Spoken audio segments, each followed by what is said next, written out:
بسم الله الرحمن الرحيم الحمد لله والصلاة والسلام على رسول الله أما بعد اللهم ربي يسر ولا تؤسر وتمم بالخير سبحانك لا علم لنا إلا ما علمتنا إنك أنت العليم الحكيم السلام عليكم ورحمة الله وبركاته Hürmetli ustazlar ve qarindoshlar, bugungi tafsir darsimiz Baqara surasi 191 oyatdan 197 oyatgacha. A'udhu billahi minash shaytonir rojim. Bismillahirrahmanirrahim. وقتلوهم حيث ثقفتموهم وأخرجوهم من حيث أخرجوكم والفتنة أشد من القتل ولا تقاتلوهم عند المسجد الحرام حتى يقاتلوكم فيه فإن قاتلوكم فاقتلوهم كذلك جزاء الكافرين فإن انتهوا فإن الله غفور رحيم وقاتلوهم حتى لا تكون فتنة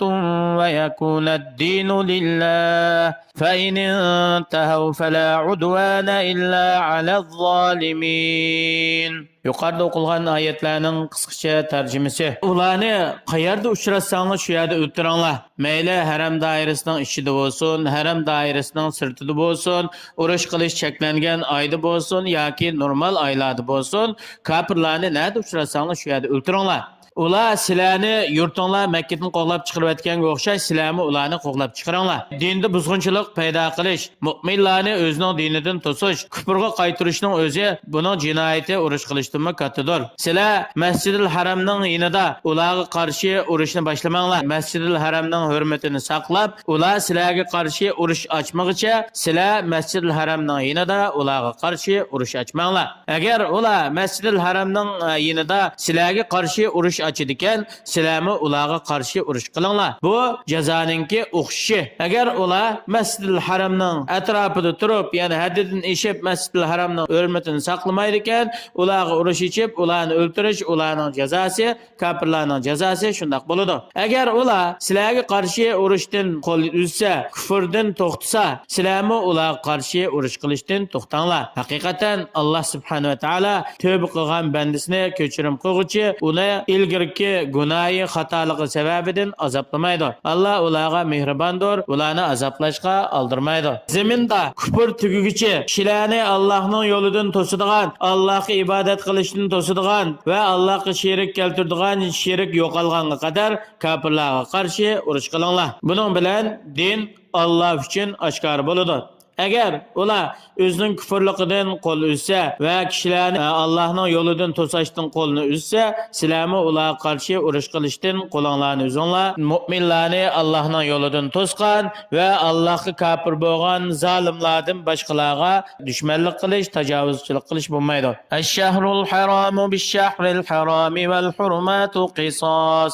Faman i'tada alaykum fa'tadu alayhi bimithli ma i'tada alaykum wattaqu الله واعلموا أن الله مع المتقين وأنفقوا في سبيل الله ولا تلقوا بأيديكم إلى التهلكة وأحسنوا إن الله يحب المحسنين. Çekleme Allah'ınki beytininki hürmetini kılış, uruş haram kılıngan aylarının hürmetini kılış ve ihramның hürmetini kılıştan ibarettir. Bu aylarda haddidan oshquchilardan qisas ilish joriy bo'ladir. Kimki sizlarga bu oylarda, ya'ni haram zaminida, ihromlik holatinglarda, urush haram qilingan oylarda sizlarga qarshi tajovuz qilib haddidan oshir ekan, sizlarmi ularning qiliqiga o'xshash ularga muomala qilinglar va o'xshashlik belgilamasidan o'tib ketmanglar. Haqiqatan Alloh subhanahu va taolo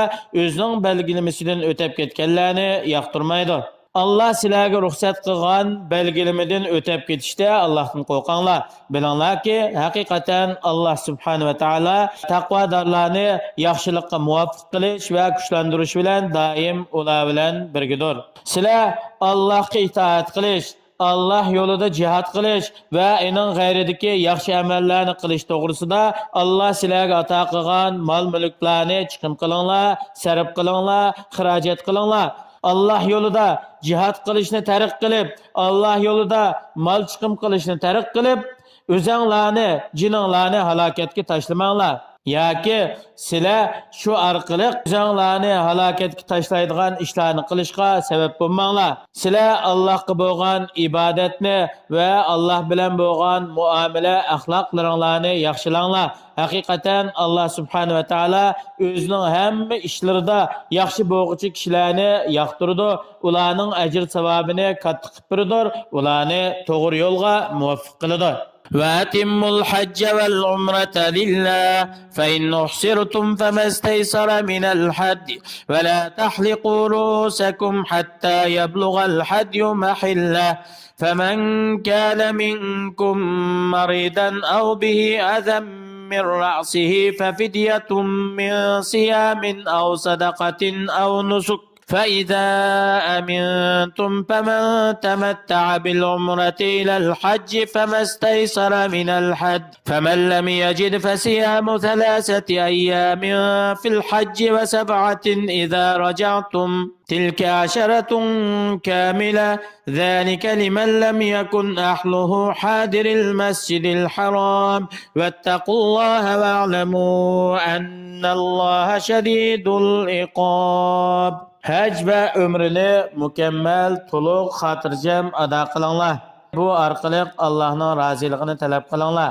Sizlar kasallik sababidan yoki dushmanlarninki cheklab qo'yishi yoki boshqa sabablardan hac ömrini to'liq ado qilishdan cheklanib qolsanglar, sizlarga hadiyadan oson bo'lgan, ya'ni qurbonlikdan oson bo'lgan bir molni bo'g'izlash, tügüdün bolsun, kalıdın bolsun, koydun bolsun. Halal bulab ihramınlardan çıkışınlar için yukarı hayvanatlardan birini boğuzlasanlar kifayet kılıdır. Allah yolunda kurbanlık kılıp ihramdan çıkış için boğuzlaşqa evetken mal, aşını boğuzlaş halal boğan orungu yetkiçe çiçanlarını aldırmanlar yaki kıskatmanlar. Agar cheklangan bo'lib qolsa haramga yetishdan, shu nerede cheklanib qolgan vaqtida shu yerda bo'g'izlansin. Agar haramga o mollarni kirgizishdan cheklanmagan ahvol ostida haram doirasida va Qurban Hayit kunisi va uningdan keyingi tashriqning kunlari Qurban Hayitning 1, 2, 3, hatto 4-kuni asr vaqtigacha o'ltirilsa bo'ladi.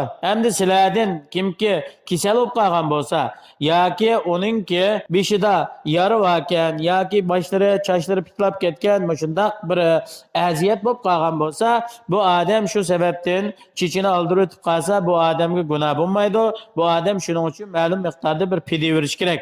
Fidya yoki 3 kun ro'za tutish yoki haramning miskinlardan bo'lgan 6 kambag'alga yemak berish yoki haramdagi kambag'allarga ulashtirib berilgan qo'ydan birini o'ltirishdan iboratdir. Sizlar hech qanday qo'rqinchi bo'lmagan ahvol ostida umrni ado qilib bo'lib, hajgacha ihramdan chiqib, rohatlanib, manfaatlanib, haj tamattu qilgan bo'lsanglar, sizlar shu yilnisi hajga ihrom bog'laganga qadar sizlar umrni qilib bo'lgandan keyin ihromdan chiqib, ihromlik holatda cheklangan ishlarning hammani qilsanglar sizlarga ruxsat. Bir safarda haj bilan umrdan iborat bo'lgan ikki ibodatni qilib, haj tamattu qilishga Allohning muyassar qilganligiga shukr aytib, qo'y yoki kala yoki tuga yoki 7 odam birlashib bir tuga shuni hadiya qurbonlik qilish kerak. Bir qo'y o'ltirishga qudrati yo'q, iqtisodi yo'q, kambag'al yoki mol mulkidan ayrilib qolgan mandaq kishilar bo'lib qolsa, bu kishi haj kunlarida 3 kun ro'za tutadi. Ya'ni Zulhajjiningki 6, 7, 8 yoki 5, 6, 7 yoki 4, 5, 3 degandek shu haj kunlarida 3 kun ro'za tutadi. Qurbonlik qilinmaganning o'rniga. Ondan keyin haj faoliyatini ado qilib o'zining ahliga kelgandan keyin yana 7 kun ro'za tutadi. Shu ro'za tutgan kunlarni 10 kunga to'liqlash uchun haj tamattu qilib hadiya yoki qurbonlik vojib bo'lgan kishilar hamda hadiyadan ojiz kelib qolgan bo'lsa ro'za tutish. Agar mol sotuvdagidek iqtisodi bo'lsa, mol bo'g'izlashdan iborat mushu ish haram ahli bo'lmagan kishilarga xos. Haram doirasining ichida yashamaydigan, haram doirasining sirtida yoki dunyoning har qaysi joylaridan haramga kelib haj tamattu shaklda haj qilgan kishilarga bo'ladi. Chunki haram doirasida turayotgan kishilarningki tamattu qilishga ehtiyoji yo'q. Umr bilan tamattu qilishning o'rniga hajda xalqa vaqtida haramga kirib 7 qitim aylanib Ka'bani 2 rakat namoz o'qib tavof qilsa kifoya qiladi. Sizlar Alloh yo'lga qo'ygan Şer'i ahkamlarni ado qilish bilan Allohga taqvodorlik qilinglar. Allohningki belgilimi prinsiplarini ulug'langlar. Allah subhanahu va taolo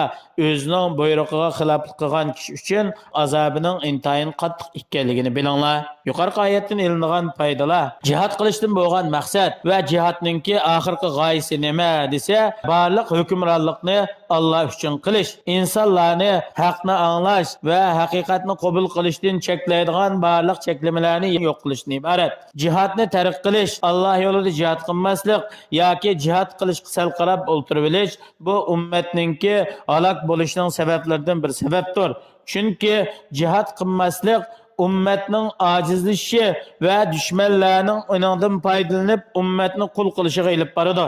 Haj umr qilman deb maqsad qilgan, ihromga bog'lagan odam uchun haj bilan umrni to'liq ado qilish farz bo'ladi. Agar haramga kirishdan, haj umrni ado qilishdan ma'lum sabablar bilan yo'lda to'silib qolgan kishi, to'silib qolgan yerda o'ziningki qurbonlik milini bo'g'izlash orqali ihromdan chiqsa to'g'ri bo'ladi.